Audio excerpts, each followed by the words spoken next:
పుష్కరిణి శంకుస్థాపనకు ఇచ్చేటువంటి గౌరవనీయులు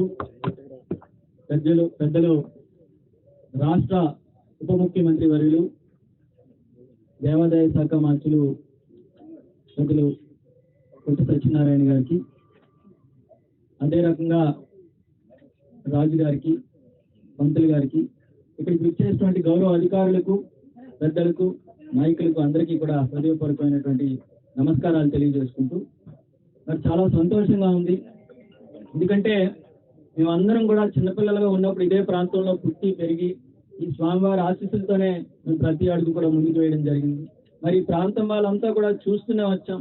ఒక చిన్న స్థాయి నుంచి మొదలై వాళ్ళ ఉత్తరాంధ్ర తిరుపతిగా వాళ్ళ ప్రఖ్యాతిగాంచినటువంటి దేవాలయంకి వాళ్ళకి అభివృద్ధి చెందడం, మరి ముఖ్యంగా నా అదృష్టం ఆ రోజు మరి నా చిన్నప్పుడు ఏ రకంగా అయితే నేను పాల్గొన్నానో స్వామివారి సేవలో, ఈ రోజు శాసనసభ్యుడిగా మరి ఆ స్వామివారు నాకు అవకాశం కల్పించారు, ఆయన సేవ చేసుకునేటువంటి అవకాశం కల్పించారు. మరి ఇవాళ దిగువకు వచ్చేటువంటి ఘాట్ రోడ్ కానివ్వండి, దానికి ఇవాళ బీటీ వేయడం కానివ్వండి, మరి ముఖ్యంగా కొన్ని దశాబ్దాల కళ ఇది పుష్కరిణి అనేటువంటిది ఈ ప్రాంతంలో కానీ ఇక్కడ ఉన్నటువంటి భక్తులందరి తాలూకా దశాబ్దాల కళ ఇదంతా కూడా. ఈ రోజు మీ చేతుల మీదుగా దాన్ని శంకుస్థాపన చేసుకోవడం నిజంగా మా అందరికీ కూడా చాలా సంతోషంగా ఆనందంగా ఉంది అనేటువంటిది మరి తెలియజేసుకుంటూ, మరి మరొక విషయం, దీనికి మరి పూర్తిగా కర్త కర్మ క్రియ కూడా ఎంఎస్ రాజు గారు. ఎందుకంటే ఆయన మంత్రి గారిని పట్టుకొని ఎక్కడా కూడా ముఖ్యంగా మంత్రివర్యులు కూడా మనకి ఎంత అవకాశం కల్పించారు అంటే, సిజిఎఫ్ ఫండ్ అనేసరికి 30% మామూలుగా మనం పెట్టాల్సి ఉంటుంది. ఆ పెట్టేటువంటి మ్యాచింగ్ గ్రాంట్ కూడా పెట్టేటువంటి అవసరం లేకుండా పూర్తిగా ₹1,00,00,000 నిధులు కూడా ఇచ్చి మరి మన స్వామివారి ఆశీస్సులు మీకు ఎప్పుడు కూడా ఉండాలి అని చెప్పి మనస్ఫూర్తిగా తెలియజేసుకుంటూ, ఇప్పుడు పెద్దలు శ్రీ వెంకటేశ్వరాయ నమః. ఈరోజు ఈ పెందుర్తిలో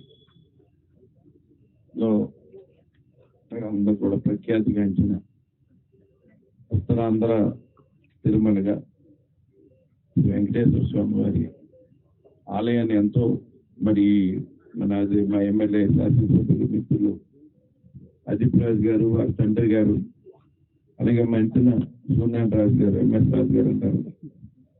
ఆయన ఆధ్యాత్మిక చింతన ఈ ఆలయాన్ని అన్ని రకాలుగా కూడా అభివృద్ధి చేయాలనే సంకల్పం, అలాగే అదీప్ రాజు గారి తండ్రి ఇంకా పెద్దలందరూ కలిసి నిజంగా నేను పైకి ఎక్కుతూ ఉంటే తిరుమల ఘాట్ రోడ్ లో పైకి ఎక్కినట్టుగానే అనిపించింది. అలాగే మళ్ళీ దానికి కిందకి దిగడానికి కూడా ఎంతో దూరదృష్టితోటి ఆ ఘాట్ రోడ్డు మరి పైకి వెళ్ళి ఘాట్ రోడ్ సపరేట్ గా, కిందకి వచ్చే ఘాట్ రోడ్ సపరేట్ గా, దానికి కూడా డిఎంసీ నుంచి నిధులు శాంక్షన్ చేసి ఎంతో ప్రత్యేక శ్రద్ధ తీసుకున్న అదీప్ రాజు గారు నేను హృదయపూర్వకంగా అభినందిస్తున్నాను.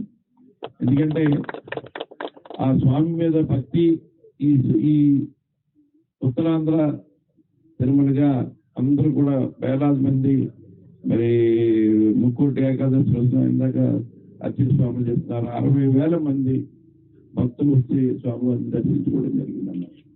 చాలా సంతోషం. ఎందుకంటే నేను దేవాదాయ ధర్మాదాయ శాఖ మంత్రిగా, ముఖ్యమంత్రిగా నాకు బాధ్యతలు అప్పచెప్పిన తర్వాత ఆయన ఒకటే ఆదేశించారు, మన రాష్ట్రంలో దేవాలయాలన్నీ కూడా అభివృద్ధి చెందేలాగా, ఎప్పుడైతే దేవాలయాలు అభివృద్ధి చెందాయో ధర్మం అన్ని రకాలుగా హిందూ ధర్మాన్ని మనం కాపాడినట్టు అవుతుంది.